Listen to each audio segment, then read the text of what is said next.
About 60 million years ago, the territory of modern-day Colombia was home to the largest snake in history, the legendary Titanoboa. It seemed like it couldn't get any worse. But a recent discovery by scientists has changed everything. This is wildlife. And in this episode, you'll learn which snake Titanoboa and even Megalodon were afraid of, as well as see the most dangerous prehistoric creatures. Let's go! Gigantophus.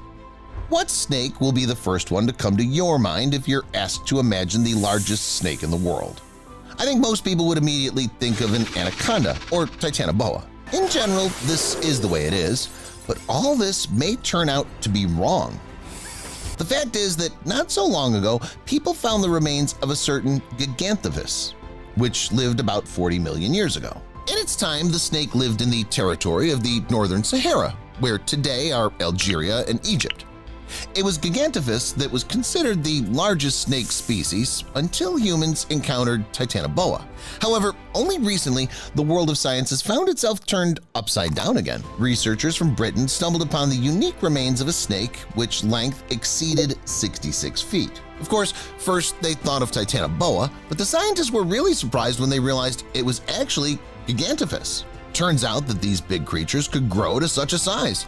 It's like several cars in a row. Imagine how much a snake like that would have to eat. You wouldn't envy the creatures that lived with it at the same time.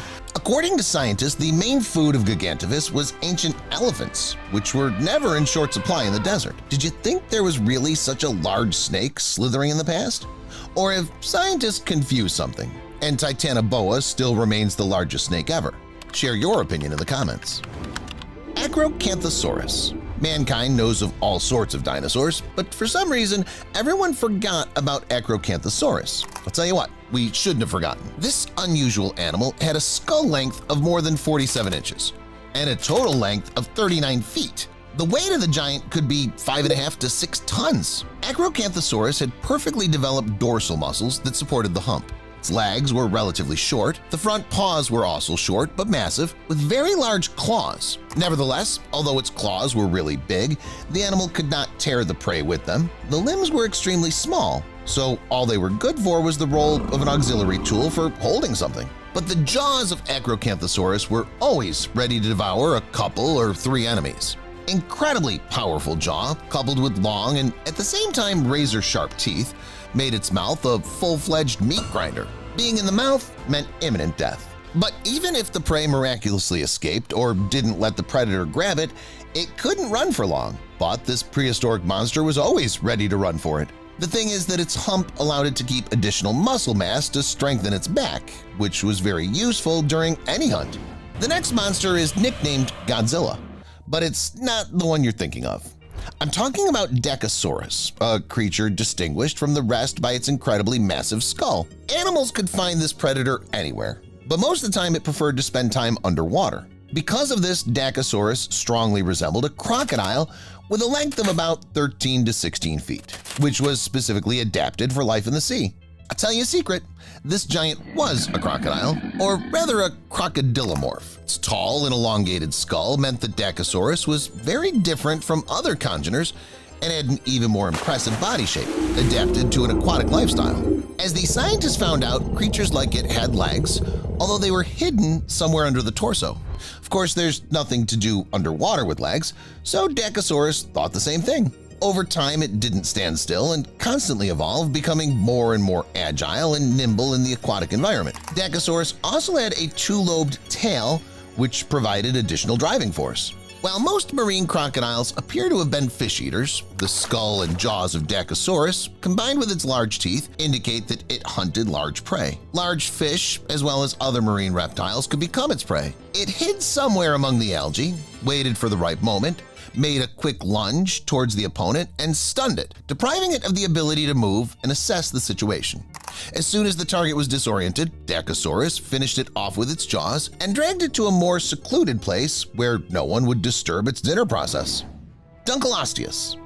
To understand how cool and dangerous the following creature was in its time, you need to know that somewhere around 400 million years ago, animals did not have a particularly developed jaw yet. It was quite primitive. Fish were content with just gill arches. But Dunkleosteus was much luckier.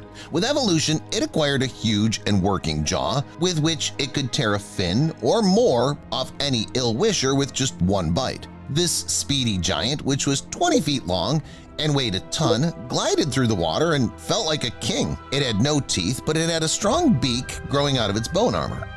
The force of its bite was over 5,000 newtons, more than that of modern jaguars, lions, and even some crocodiles. This meant that whoever Dunkleosteus encountered on its way, whether it was a mollusk, a large hunter, or a turtle with a strong shell, the predator could destroy them with just one bite. But that wasn't even the worst part. Dunkleosteus could chase its prey for a long time. The most unpleasant thing for preys was that they constantly had the thought of escape, that they were about to swim away. But Dunkleosteus knew that they had nowhere to go. The ancient predator was gradually sucking in its target, thus depriving it of any chance of escape. All the land creatures were to be envied in this situation. They certainly wouldn't have encountered Mr. Suck-Everything in its mouth, although they weren't doing much better since Hyanodon was walking on the same land as them. However, it lived much later than Dunkleosteus, but that's not the point. The name alone of this horror in the flesh translates as hyena tooth. That doesn't seem to bode well for anything, does it? This predator genus appeared about 48 million years ago and lived for about 32 million years. For such a long time, Earth has seen a variety of Hyanodon representatives, from those which were the size of a marten to those which were superior to a bear in terms of height and weight. In the latter case, the main weapon of the predator was its horrible and merciless jaw, which was disproportionate to its body. The huge jaw was studded with equal huge teeth, each of which had a unique property of self-sharpening. No one can say for sure how exactly it happened, but the teeth of Hyanodon were always as sharp as samurai swords. With the help of such a mouth rich in teeth, Hyanodon literally cut their prey, leaving no trace of them. A powerful neck helped them in this, which held everything securely.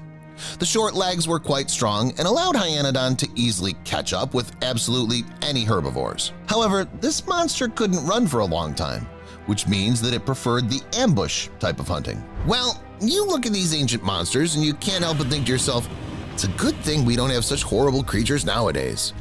But I wouldn't get too excited if I were you. People from all over the world find scary creatures that are very similar to the legendary prehistoric monsters. Let's take a look at this footage together. Where do the chickens go? This was the question that local farmers were asking themselves. People didn't know how to get the answer to their question, and at one point decided to make an experiment. They put a fake chicken right in front of a snake trap and left it like that for one day. The next day came and there was no one in the trap. No snake, no chicken. But after watching the video, people were horrified at what they saw there. It was a snake of abnormal size. It clearly exceeds 16 to 33 feet in length, but there's simply no such huge anacondas. Does it mean that Titanoboa or Gigantophis are still slithering free? Share your thoughts on this video in the comments. While the previous monster could only be seen on a CCTV camera, the next giant was caught alive. This snake had been bothering local farmers for the past 5 years, and it was finally caught. The monster was much larger than anyone thought. It took a whole truck to transport it and a lot of chains to secure the reptile to it. I wonder how people managed to catch this snake in the first place. Speaking of giant snakes, just imagine this monster slithers in front of you somewhere in a swamp or a river. It's at least 6 times bigger than you. It's stronger, more agile, and more dangerous. What's more, you're in a village or in some wilderness where you don't have access to technology. Isn't that a desperate situation? Huh? How to act in such a case? Monster of the depths. Some creature tells you hello from the Mariana Trench. What creature? I don't really know. It didn't introduce itself. I think you better take a look. An inexplicably large and dangerous shark was caught on a hidden underwater camera at the bottom of the Mariana Trench. It was so huge that it wasn't even thought of as a great white shark or a tiger shark. The first thing the scientists thought was, we've caught Megalodon on camera. Could well be true. That's all, guys. Do you believe Megalodon and Titanoboa are still alive? Share your thoughts in the comments. Thank you for watching, and see you later.